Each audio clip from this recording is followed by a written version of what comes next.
বই এনেছেন, এটা আপনারা সাথে করে আনেননি, সাথে করে বই আনতে হবে।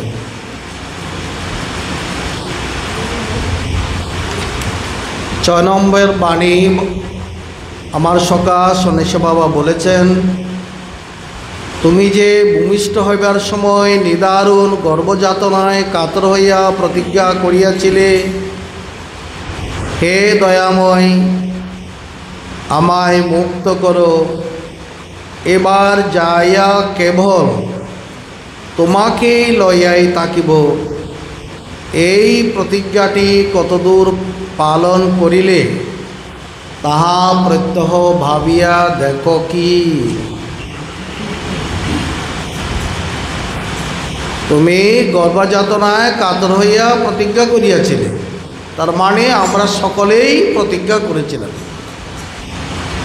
যারা এই সংসারে এসেছি কেউ বাদ নেই, এই প্রতিজ্ঞা সকলেই প্রতিজ্ঞা করেছি।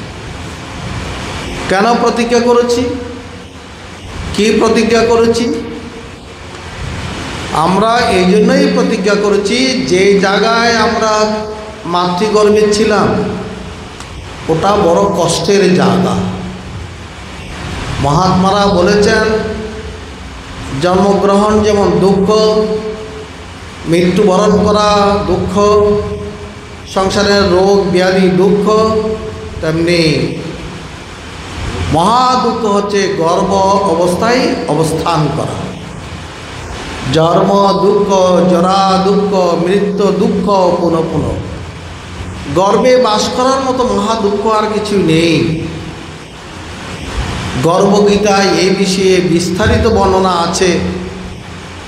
মানুষ গর্ভযাতনা সইতে না পারিয়া অনেকে গর্ভের মধ্যেই প্রাণ ত্যাগ করে, অনেকে গর্ভযাতনায় কাতর হইয়া অঙ্গ বিকলাঙ্গ হয়ে যায়। জন্মের পর দেখা যায় কারো হাত বেঁকা, কারো পা বেঁকা, কারো ঠোঁট বেঁকা, কারো নাক বেঁকা, বিভিন্ন কারণে তাদের অঙ্গ বিকলাঙ্গ হয়ে যায়। মহা দুঃখ অবস্থায় থাকে। ওই অবস্থায় জীবের সম্পূর্ণ জ্ঞান থাকে। জীব ওই গর্ভ অবস্থায় শিশু সব কিছু বুঝতে পারে, কিন্তু কিছু করার নেই। ওই মাত্র পুরুষের মধ্যস্থলে তার অবস্থান, এবং দুঃখকর, ক্লেশকর, কষ্টকর জায়গা বাইরের কোনো জেলখানার মধ্যেও নেই। জেলখানার কয়েদিরা যে দুঃখে থাকে তার চেয়ে আরও বেশি দুঃখ। জেলখানার কয়েদিরা মাঝে মধ্যে হাওয়া বাতাস পেতে পারে, জল পানি পেতে পারে, তাদেরকে জেলখানা থেকে আদালতে তোলার সময় সূর্যচন্দ্র দেখতে পারে, কিন্তু গর্ভের মধ্যে যে শিশু থাকে তার এসব কিছু অবসর নেই, এগুলো এই সুযোগ লাভ করার। অনেক কষ্টে থাকে, অনেক কষ্ট সহ্য করে আমরা এই পৃথিবীতে এসেছি।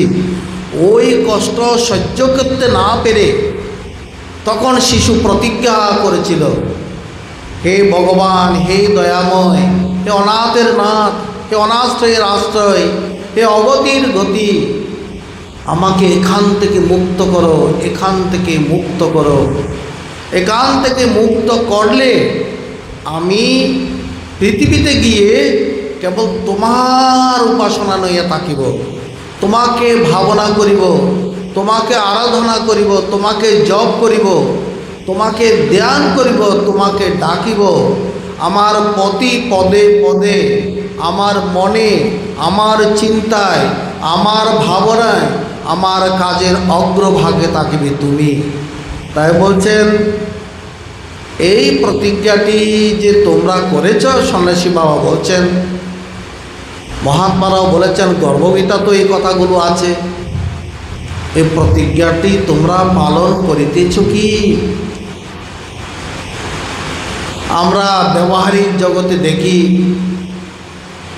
কেউ যদি কাউকে কথা দেয়, মানে প্রতিজ্ঞা করে, সে প্রতিজ্ঞা পালন না করলে তাকে বেঈমান ডাকা হয়। ডাকা হয় না? বেঈমানের ছেলে। তাকে আরও নানা রকম অশ্রাব্য গালিগালাজ করে, আমাকে এতটা সময় অমুক দিনে অমুক মাসে টাকা দেওয়ার কথা ছিল, তুমি টাকা দিলে না, তোমার মতো বেঈমান লোক তার নেই, তোমার কোনো অকৃতজ্ঞ লোক আর নেই, আরও যত অশ্রাব্য গালিগালাজ করে। আমরা যে ভগবানকে কথা দিয়েছি, যদি ভগবানের প্রতিজ্ঞা পালন আমরা না করি, আমাদের জন্য কি শাস্তি আছে চিন্তা করার বিষয়। এটা হচ্ছে আত্মচেতনার মন্ত্র। এই যে বাণীটা দিয়েছেন, আমাদের চেতনা সুপ্ত আছে, আমাদের চেতনা আছে বিষয়ে, বৈভবে, বৃত্তে, সম্পত্তিতে, অট্টালিকায়, নাম যশ খ্যাতি পুত্র কলত্রে, সাংসারিক আশয় বিষয়ে, লোকেশনা পুত্রেশনা বৃত্তেশনায় আমাদের চেতনা চতুর্দিকে ঘিরে রয়েছে। ওই চেতনা থেকে আমরা বেরোতে পারছি না, ওটা হচ্ছে বৈষয়িক চেতনা। আর এই যে বাণীটা সন্ন্যাসী বাবা দিলেন, এটা হলো আত্মচেতনার মন্ত্র, আত্মজাগরণের মন্ত্র, আত্ম উপলব্ধির মন্ত্র, আত্মজ্ঞানের মন্ত্র। আমরা যদি এই মন্ত্রকে জীবনের মধ্যে ধ্রুবধারার মতো করে যদি রাখি, প্রতি পদক্ষেপে যদি সকালবেলা ঘুম থেকে যদি এই বাণীটা স্মরণ করি, আমার কর্তব্য কী হওয়া উচিত, আমার জীবনযাপন কেমন হওয়া উচিত, আমার চিন্তা ভাবনা কেমন হওয়া উচিত, মানুষের সহিত আমার ব্যবহার কেমন হওয়া উচিত, আমার মনের মধ্যে কি বাসনা রাখা উচিত আর কি বাসনা রাখা উচিত নয়, যে চিন্তা আমাকে প্রতিদিন কুরে কুরে খাচ্ছে, সে চিন্তা থেকে আমি কতটুকু সরে আসতে পারছি। আমি ভগবানকে কথা দিয়েছি, যদি প্রতিজ্ঞা না করি, ভগবান আমার জন্য কি শাস্তি রেখেছেন। এগুলো আমাদের ভাবনার বিষয়, আমাদের চিন্তার বিষয়। যে মানুষের এই হুঁশ নেই, এই চেতনার হুঁশ নেই, তাকে মানুষ বলে শাস্ত্রকাররা বলছেন না। সেই জ্ঞানহীন মানুষ, চেতন মানে জ্ঞান। যতক্ষণ জড়তার দিকে মন আছে, ততক্ষণ চৈতন্যের উদয় হবে না। জড়তার বিনাশে চৈতন্যের উদয়। আমরা আমাদের এই বিষয় আশয় অনিত্য সংসারের মধ্যে আমাদের মন পড়ে আছে, এগুলো হচ্ছে জড় বিষয়। চেতনার দিকে যাদের মন থাকে না, তাদের এই মনুষ্যত্ব অর্জন হতে পারে না। মনুষ্যত্ব অর্জন করতে হলে ভগবানের প্রতিজ্ঞা প্রথমে পালন করা উচিত, ধর্মের আদর্শ পালন করা উচিত। মানুষ যদি ধর্মের আদর্শ পালন না করে, মানুষ যদি প্রতিজ্ঞা রক্ষা না করে, মানুষ যদি স্বধর্ম রক্ষা না করে, তাকে মানুষ বলে গণ্য করা যায় না। সে হাতে পায়ে মানুষ, আকৃতিতে মানুষ, সে ব্যবহারে অন্তরে একজন পশু। পশুরা তো মানুষের মতো আহার নিদ্রা মৈথুন বইয়ে জীবন অতিবাহিত করে, কিন্তু আমরা এই দুর্লভ মানব দেহ পেয়ে যদি আমাদের আত্মচেতনার জাগরণ না ঘটে, ভগবানের প্রতিজ্ঞার কথা যদি আমরা স্মরণ না করি, আমাদের এই জীবন ব্যর্থ। শুধু ব্যর্থ নয়, ব্যথাদায়ক, অনেক কষ্টদায়ক। ইহকাল এবং পরকালে আমাদের অনেক কষ্ট দিবে। তাই আমাদের এই বাণীটা বারবার স্মরণ করা উচিত। সকালবেলা ঘুম থেকে উঠেই চিন্তা করা উচিত, আমি ভগবানের প্রতিজ্ঞা করেছি, আমার কি করা কর্তব্য। তাই এই প্রতিজ্ঞা রক্ষার্থে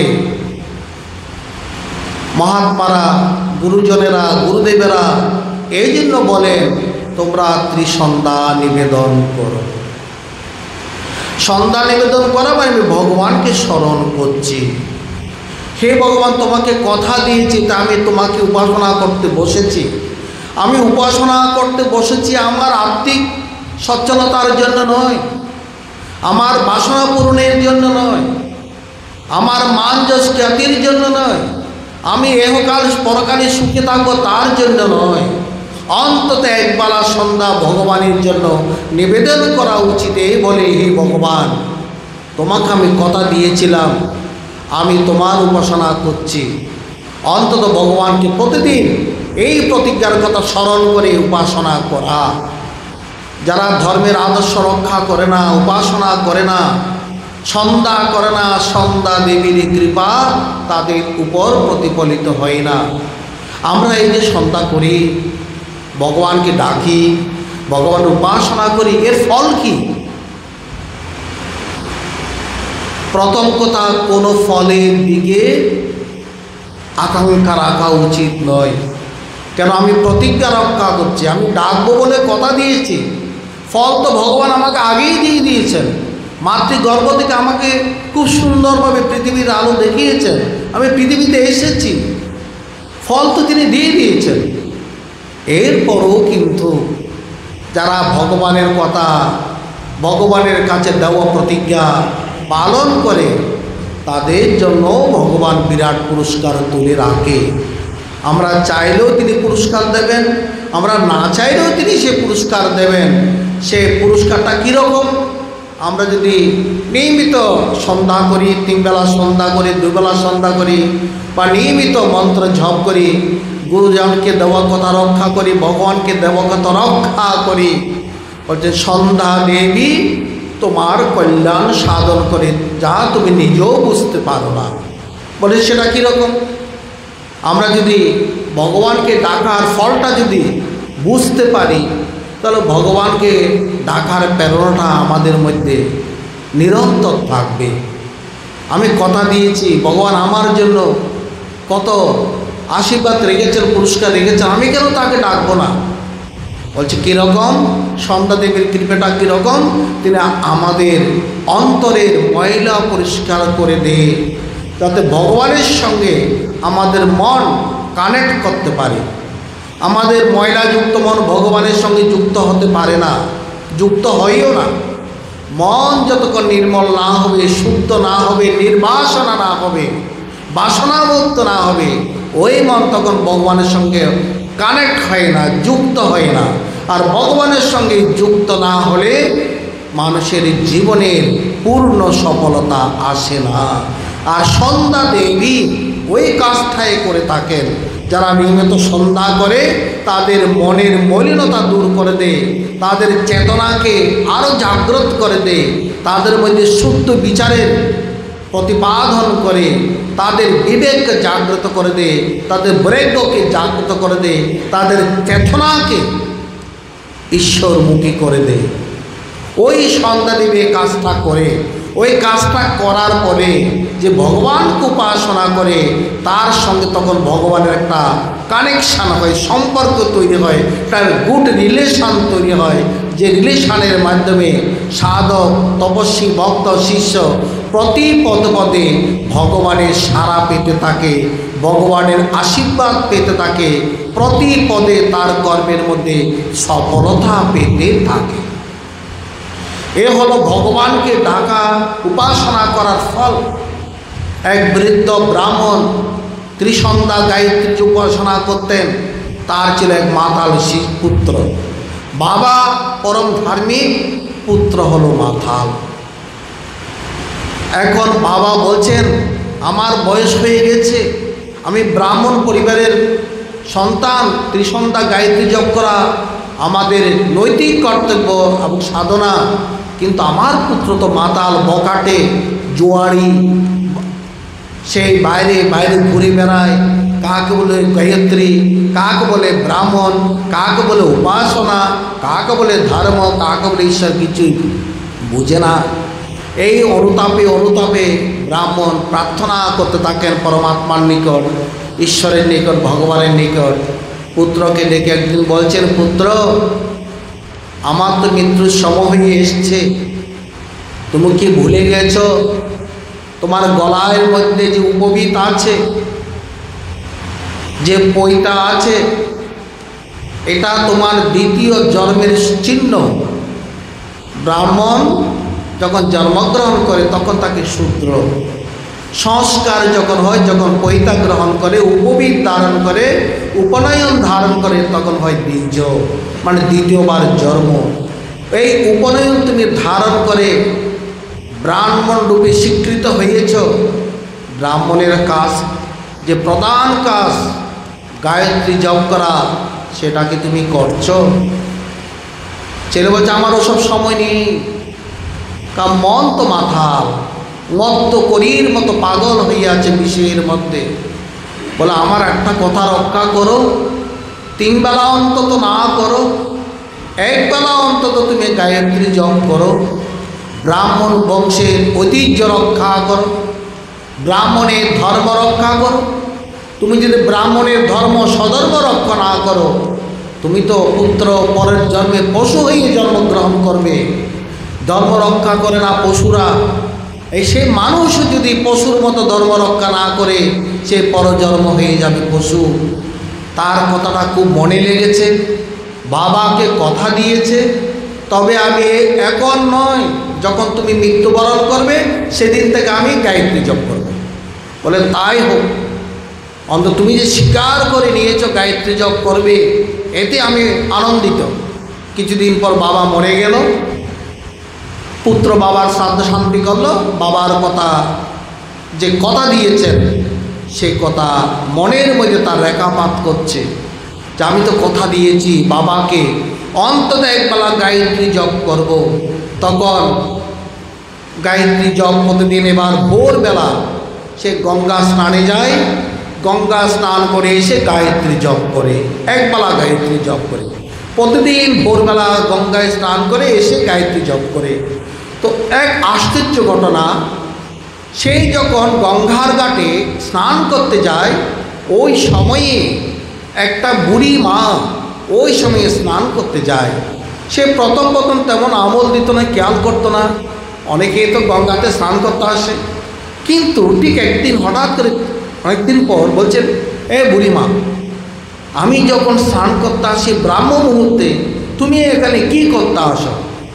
বুড়িমা বলছে, তোর কাজ তুই কর, আমার কাজ আমি করি, আমার দ্বারা তোর কাজ কি? বলে না, এই সময়ে তুমি কেন আসো? এই সময় তো অন্য কাউকে আমি দেখি না, তোমাকেই শুধু দেখি। আর তুমি একটা কালো ন্যাকড়া, এখানে গঙ্গার জলের মধ্যে তুমি সেটাকে তার ময়লা ধৌত করো, গঙ্গার মধ্যে ময়লা ধৌত করো, গঙ্গার ময়লা ধৌত করো কেন? বলে যা যা, তোর কাজ তুই কর, আমার কাজ আমাকে করতে দে। বলে না, আজকে না বললে তোমাকে ছাড়বো না। তুমি কোন পাড়ায় থাকো, কেন এখানে আসো, কেন তুমি একটা ময়লা কাপড় প্রতিদিন এখানে গঙ্গার জলের মধ্যে ধৌত করো, আমাকে বলতে হবে। বুড়িমা বলছেন, আমার পরিচয় কিন্তু জানতে চাস? বলে হ্যাঁ, আমি হলাম সন্ধ্যা দেবী। মানে সন্ধ্যা দেবী মানে কোন গ্রামের নারী তুমি? আমি কোনো গ্রামের নারী নয়। তুই যে সন্ধ্যা করিস, প্রাত সন্ধ্যা ব্রাহ্ম মুহূর্তে গায়ত্রী জপ করিস, তোর সারাদিন তোর মনের মধ্যে যে ময়লাগুলো জমে থাকে, আর তুই যে গায়ত্রী জপ করিস, ওই জপের ফলে তোর ময়লা হৃদয়টা আমি এখানে গঙ্গার জলে পরিষ্কার করে দিই। আমার জন্য তুমি প্রতিদিন এই পরিশ্রমটা করো। তো করবো না তো কী করব? তুই তো তোর বকাটে স্বভাব ছাড়তে পারছিস না, অন্তরের ময়লা লাগিয়ে গায়ত্রী জপ করতে বসিস, তোর আকুল আহ্বানে আমি তো না আসেও পারি না। বলে কি কাজ করলে তোমাকে কষ্ট করতে হবে না? তোর বাবার মতো যদি তুই সন্ধ্যা জপ করিস, গীতা চণ্ডী যদি পাঠ করিস, ব্রাহ্মণের সধর্ম রক্ষা করিস, তোর অন্তরে আর কালিমা লাগবে না, আমাকে ওর ভোরবেলা এসে তোর অন্তর ধৌত করতে হবে না। এটাই হলো সন্ধ্যা করলে সন্ধ্যা দেবীর কৃপা। তিনি আমাদের মনের ময়লা পরিষ্কার করে দেন। আর এই কর্মটা যদি আমরা না করি, আমাদের প্রতিদিন কিন্তু মনের পর ময়লার স্তর পড়তে থাকে।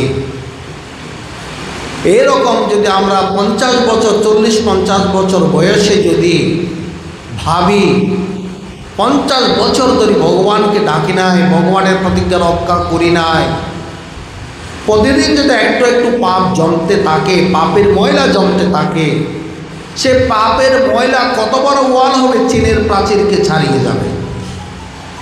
সেই ময়লা পার করা মানুষের অসাধ্য হয়ে যাবে।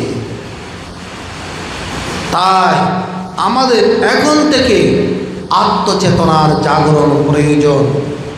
ভগবানের কাছে দেব প্রতিজ্ঞা রক্ষা করা প্রয়োজন।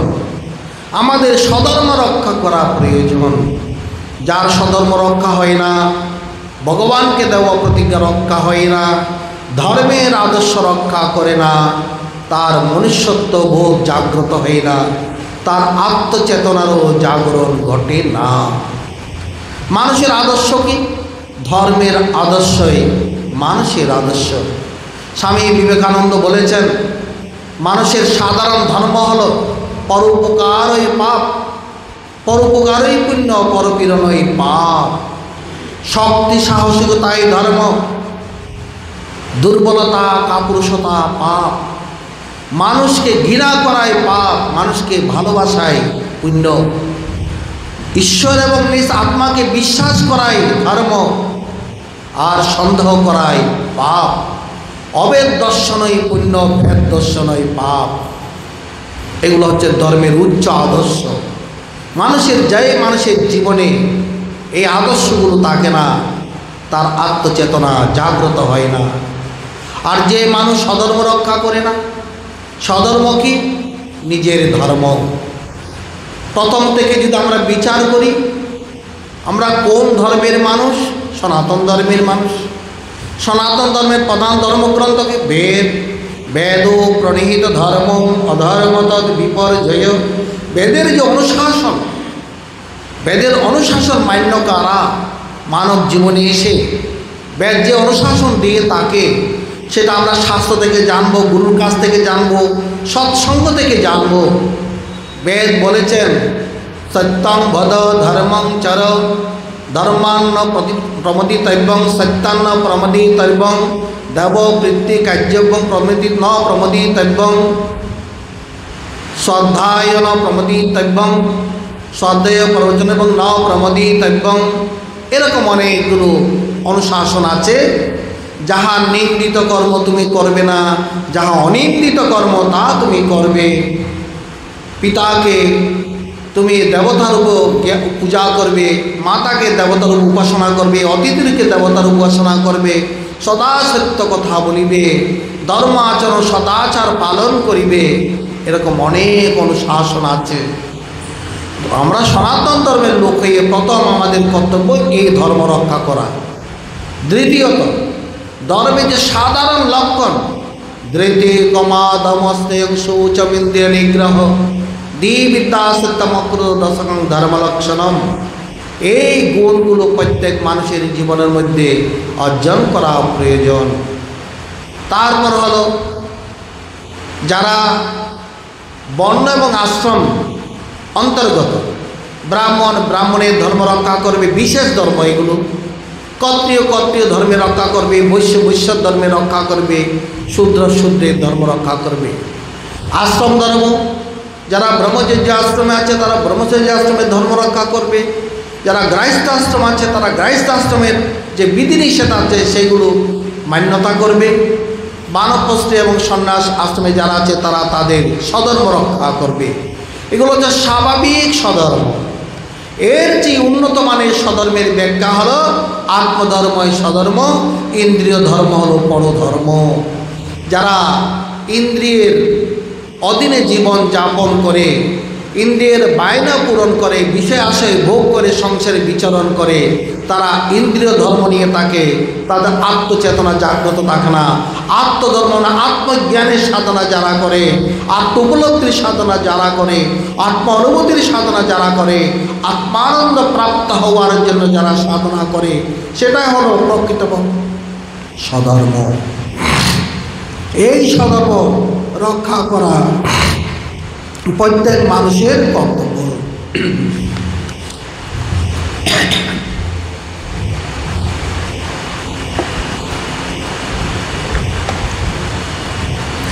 এই চেতনাগুলো আমাদের মধ্যে প্রবলভাবে নাড়া দেবে।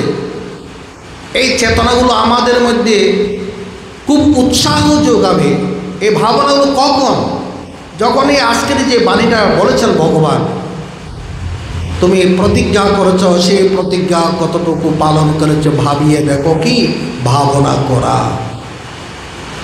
মানুষ হলে প্রত্যেকদিন আমাদের ভাবনা করা কর্তব্য, ভগবানের দেওয়া প্রতিজ্ঞা আমি রক্ষা করছি কি?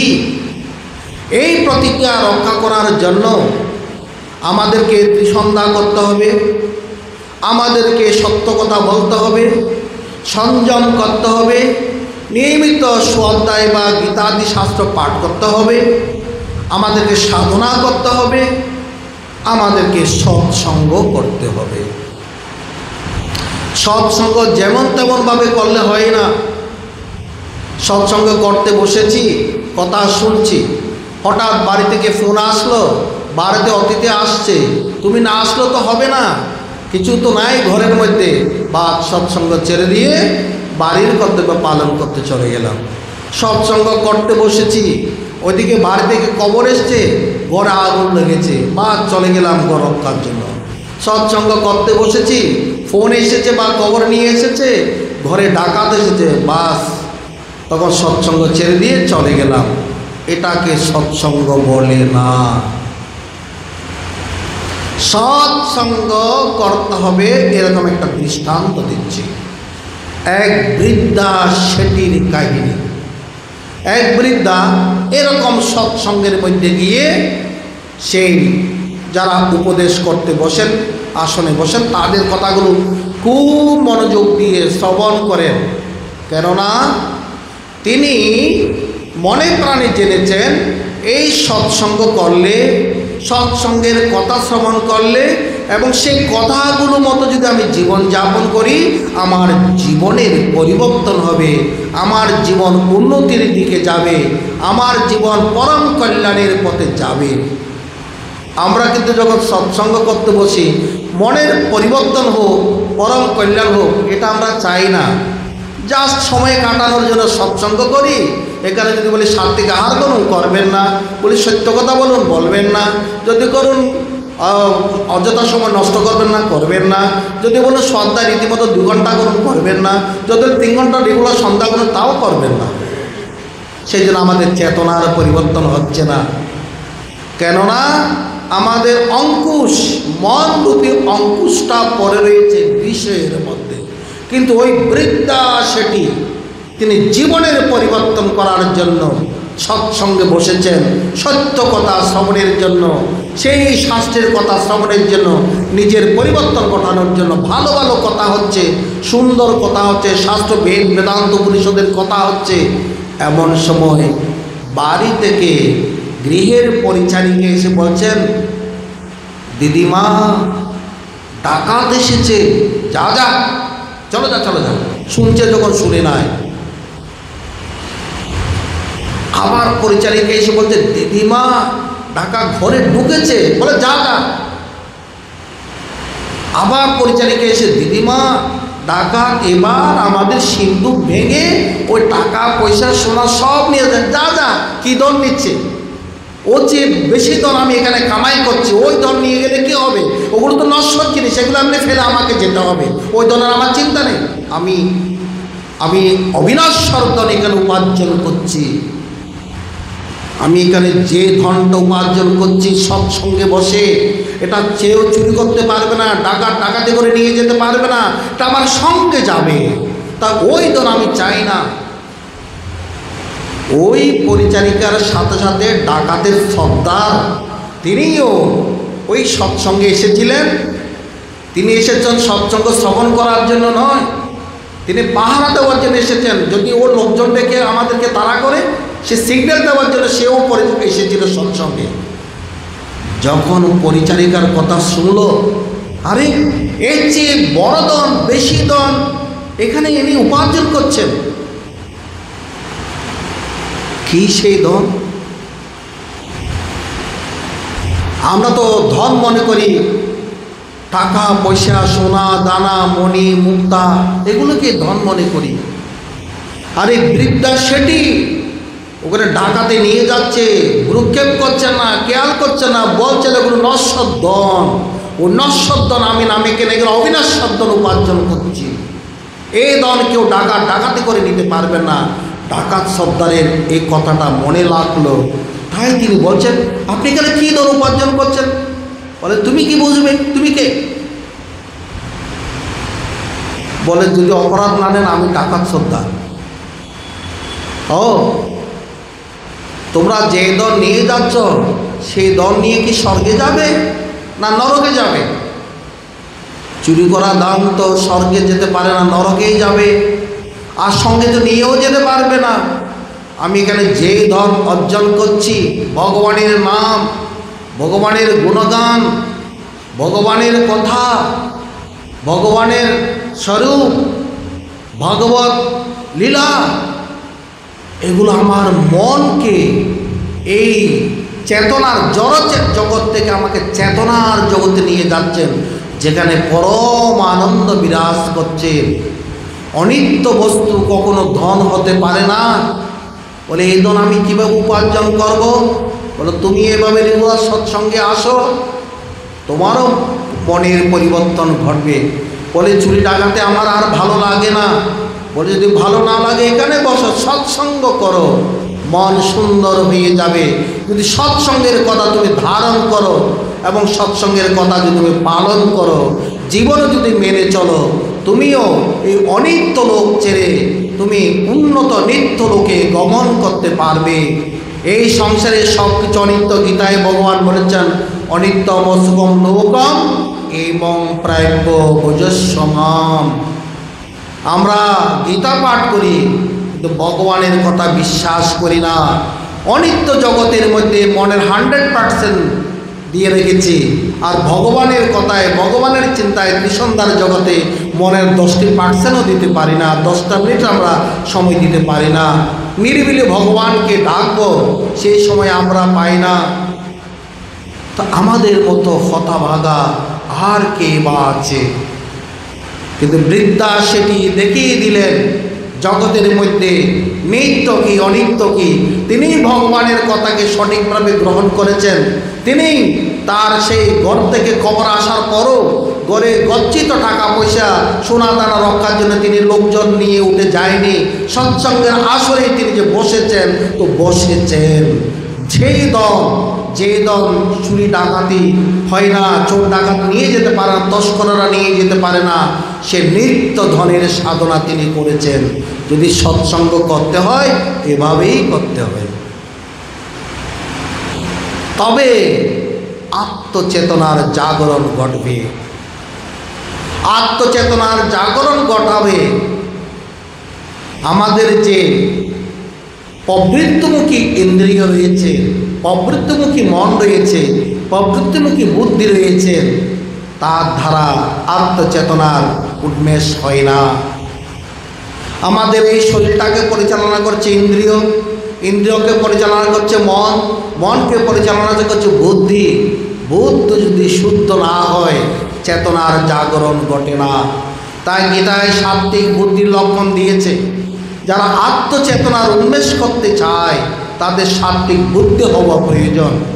এই সাত্ত্বিক বুদ্ধি লক্ষণ দিয়েছে গীতায়, প্রবৃত্তিঞ্চ নিবৃত্তিঞ্চ কার্যা কার্যে ভয়া ভয়ে বন্ধন সঞ্চিয়া বেদি বুদ্ধিসা পার্থ সাত্ত্বিকী।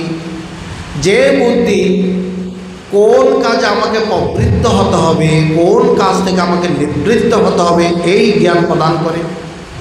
যে বুদ্ধি দ্বারা কোনটা সঠিক কর্তব্য কোনটা অকর্তব্য এই জ্ঞান আমাকে দান করে। বয় কাকে বলে, অবয় কাকে বলে, বন্ধন কাকে বলে, মুক্তি কাকে বলে, যে বুদ্ধি এই চেতনা জাগাবে সেটাই হলো সাত্ত্বিক বুদ্ধি। এই সাত্ত্বিক বুদ্ধি থেকে কি হয়? সাত্ত্বিক বুদ্ধির আমাদের স্থূল শরীর আমরা সেবা করি অন্ন দ্বারা, স্থূল শরীরটাকে রক্ষা করার জন্য, কিন্তু বুদ্ধির সেবা হয় জ্ঞানের ধারা। এই জ্ঞান চর্চা যারা করে তাদের বুদ্ধি উন্নত হয়। বুদ্ধি উন্নত হলে কি বুঝবেন? বুদ্ধি হতে আনন্দ সঞ্জাত হয়, আনন্দ প্রাপ্ত হবে। যে বুদ্ধি থেকে আনন্দ পাওয়া যায়, পরম আনন্দ পাওয়া যায়, ঈশ্বরীয় আনন্দ, ভজন আনন্দ, আত্মানন্দ পাওয়া যায়, সেটাই হলো সাত্ত্বিক বুদ্ধি। এই সাত্ত্বিক বুদ্ধি জানতে পারে কোন কাজটা আমাকে বন্ধনের দিকে নিয়ে যাচ্ছে, কোন কাজটা আমাকে মোক্ষের পথে, মুক্তির পথে নিয়ে যাচ্ছে, কোনটা আমার করণীয় কোনটা আমার অকরণীয়, এটা সাত্ত্বিক বুদ্ধি জাগিয়ে দেবে। এই সাত্ত্বিক বুদ্ধি জাগ্রত হওয়ার জন্য আমাদের প্রতিনিয়ত সন্ধ্যা করা, সৎসঙ্গ করা, গীতাদি পাঠ করা, সাধনা করা, সত্য কথা বলা এবং গুরু সেবা করা কর্তব্য। নিয়মিত যারা সন্ধ্যা করে না, শ্রদ্ধায় করে না, তাদের আত্মচেতনার কখনো জাগরণ ঘটে না। আমাদের যাতে আত্মচেতনার জাগরণ ঘটে, আমি যে দেহ নই, আমি যে আত্মা, এই চেতনায় হলো আত্মচেতনা। আমি দেহ থেকে পৃথক। দেহটা একটা ঘর, আমরা বিবেক চূড়ামণিতে পড়ছি, আর ঘর এবং ঘরে যারা বাস করে তারা যেমন পৃথক। আপনি একটা ঘর বানালেন, সে ঘর আলাদা আর ঘরের মানুষ আলাদা নাকি এক? ঘরের মানুষ তো বলে না আমি ঘর, ঘরের মানুষ বলে আমি ঘর থেকে পৃথক। এই ঘরকে অবলম্বন করে আমি সমস্ত কার্যাদি করে থাকি। এরকম এই দেহটা পৃথক, এই দেহের মধ্যে দেহি আত্মা, ইনি হচ্ছেন পৃথক। আমি সেই পৃথক আত্মা, আমি এই দেহ নহি। এই আত্মাকে উপলব্ধি করার জন্য, আত্মচেতনা বোধনের জন্য, আত্মা অনুভূতির জন্য দেহের মায়া এবং দেহের লালসা, দেহের বায়না থেকে যে মানুষ দূরে থাকতে পারে, সেই তারই আত্মচেতনার জাগরণ হয়। আত্মমুক্তি সে লাভ করতে পারে, আত্মজ্ঞান লাভ করতে পারে, আত্মানন্দ সে প্রাপ্ত হতে পারে। ওম তৎসৎ। জয় গুরু, জয় গুরু, জয় গুরু। ওম পূর্ণমদ পূর্ণমিদং পূর্ণাৎ পূর্ণমুদচ্যতে পূর্ণস্য পূর্ণমাদায় পূর্ণমেবাবশিষ্যতে। ওম শান্তি শান্তি শান্তি। জয় গুরু।